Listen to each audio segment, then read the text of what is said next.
10th ஸ்டாண்டர்டோட June month question paper, midterm question paper answer கீயோட கொடுத்துருக்கேன், நோட் பண்ணிக்கோங்க. கால கணிதம் கவிதையில் இடம்பெற்ற தொடர் எது? இகழ்ந்தால் என் மனம் இறந்து விடாது. வேர்க்கடலை, மிளகா விதை, மாங்கொட்டை ஆகியவற்றில் குறிப்பது மணி பெயர் வகை. ஆன்சர் ஆ.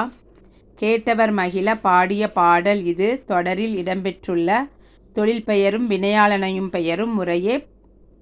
ஆன்சர் இ. பாடல் கேட்டவர். பரிபாடல் அடியில், விசும்பில், இசையில் ஆகிய சொற்கள் குறிப்பவை எவை?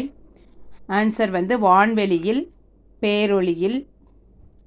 நெக்ஸ்ட் அறிஞருக்கு நூல், அறிஞரது நூல் ஆகிய சொற்றொடர்களில் பொருளை வேறுபடுத்துவது எதுனா வேற்றுமை உருபு. மகிழுந்து வருமா என்பது எழுவாய் தொடர். நெக்ஸ்ட் காய்ந்த இலையும் காய்ந்த தோகையும் நிலத்துக்கு நல்ல உரங்கள்.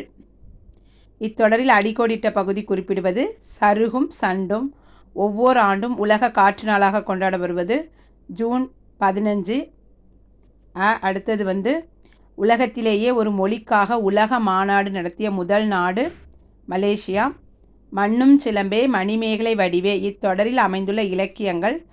ஆன்சர் இ. சிலப்பதிகாரம், மணிமேகலை. நெக்ஸ்ட் பேஜ் பார்க்கலாம். வினைமுற்றை வினையாளனின் பெயராக மாற்றுக. இது உங்களுக்கு புக் பேக்கில் இருக்குது. ஊட்டமிகு உணவு உண்டார், அவர் நீண்ட வாழ்நாள் பெற்றார்னு கொடுத்துருப்பாங்க. நீங்கள் அவரை எடுத்துகிட்டு உண்டாரில் இந்த துணைக்கால் எடுத்துகிட்டு உண்டவர் நீண்ட வாழ்நாள் பெற்றார் அப்படின்னு சேர்த்து சென்டென்ஸாக எழுதிக்கோங்க. நெக்ஸ்ட்டு தமிழ் எண்ணு பெயர்களை எழுதுக. 4 2. 4க்கு ச தமிழ் எழுத்து, 2க்கு உ. இது எப்படி ஈஸியாக மக்கப் பண்ணலாங்கிறது நம்மளோட போன வீடியோவில் நான் உங்களுக்கு அப்லோட் பண்ணியிருக்கேன், நீங்கள் பார்த்து செக் பண்ணிக்கோங்க.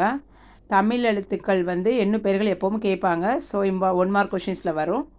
குறு வினாக்களுக்கு விடையளி. இது நான் கொஷினோட பேஜ் நம்பர் தான் கொடுத்துருக்கேன். ஏன்னா உங்களுக்கு ஆன்சர் ஒன்று ஸ்கூலில் எழுதி போட்டிருக்கலாம், இல்லைன்னா உங்களுக்கு கைடு இருக்கலாம். இல்லை ஆன்சர் வேணும்னா நெக்ஸ்ட் வீடியோவில் உங்களுக்கு நான் எழுதியே அப்லோட் பண்ணுறேன். வேணுங்கிறவங்க கமெண்ட் பாக்ஸில் சொல்லுங்கள்.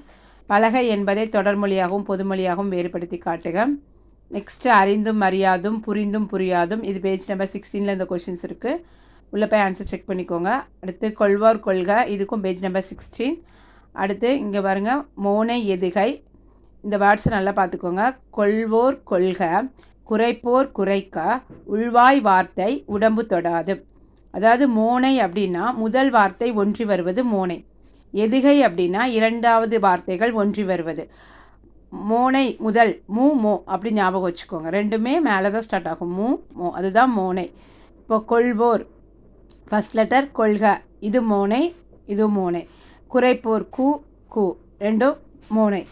அடுத்தது உள்வாய் ஊ ஊ, மோனை. எதுகை உங்களுக்கு கொள்வோர் கொள்க, செகண்ட் லெட்டர் இல் சேமாக இருக்கா, ஸோ இது எதுகை. அடுத்த எதுகை கொள்வோர் உள்வாய், இங்கே இல் இங்கே இல், அவ்வளோதான் எதுகை. இப்படி தான் எழுதணும், ஐடென்டிஃபை பண்ணிக்கோங்க. அடுத்து ஊழ் ஊழ், இலக்கண குறிப்பு தருக. ஊழ் அப்படின்ட்டு ஒரு வேர்டை நீங்கள் தனியாக சொன்னாலும் அதுக்கு மீனிங்ஸ் இருக்கும். ஸோ பிரித்தால் பொருள் தருவது தான் இரட்டை கிளவி. ஊழ் ஊழ் அப்படிங்கிறது உங்களுக்கு இரட்டை கிளவியில் அடுக்கு தொடர். ஊழ் ஊழ் அப்படிங்கிறது அடுக்கு தொடர். பிரித்தால் பொருள் தருவது அடுக்கு தொடர். சிறு வினாக்களுக்கு விடையளி. கொஷின் பார்த்துக்கோங்க. புளியங்கன்று ஆழமாக நடப்பட்டுள்ளதுங்கிற ஒரு கொஷின். அடுத்தது தமிழெண்ணெயை வாழ்த்துவதற்கான காரணங்கள். அடுத்து தொழில் பெயருக்கும் வினையாளனின் பெயருக்கும் உள்ள வேறுபாடு. இது ஆன்சர் இருக்கிற பேஜ் நம்பர் 14. இதில் உங்களுக்கு ஒரு பாக்ஸில் கொடுத்துருப்பாங்க, அதை நீங்கள் படிச்சுக்கோங்க. அடுத்து மனப்பாடமாக எழுதுக. மாற்றம் எனது என தொடங்கும் காலக்கணித பாடல். இது பேஜ் நம்பர் 8 இருக்குது. அடுத்து நெடுவினா நாட்டு வளமும் சொல் வளமும் தொடர்புடையது என்பதை பாவனர் வழி நின்று விளக்குக. நெக்ஸ்ட்டு காட்சியை கண்டு கவினுரை எழுதுக. இது பேஜ் நம்பர் 19 போட்டு நம்மளோட வீடியோவில் அப்லோட் ஆகிருக்கு. சார்ட்ஸில் பார்த்து எழுதிக்கோங்க, பார்த்து எழுதி படிச்சுக்கோங்க. நான் அப்படியே எழுதி இதை சென்ட் பண்ணியிருக்கேன். பேஜ் நம்பர் 19 போட்டு சென்ட் பண்ணியிருக்கேன். அடுத்து உங்களுக்கு ஜூலை மந்தில் இருக்கக்கூடிய கொஷின் பேப்பர் அடுத்த வீடியோவில் அப்லோட் பண்ணுறேன். மறக்காமல் நம்ம சேனலை சப்ஸ்கிரைப் பண்ணிக்கோங்க. இதில் எதுவும் உங்களுக்கு புரியலன்னா கமெண்ட் பாக்ஸில் சொல்லுங்கள்.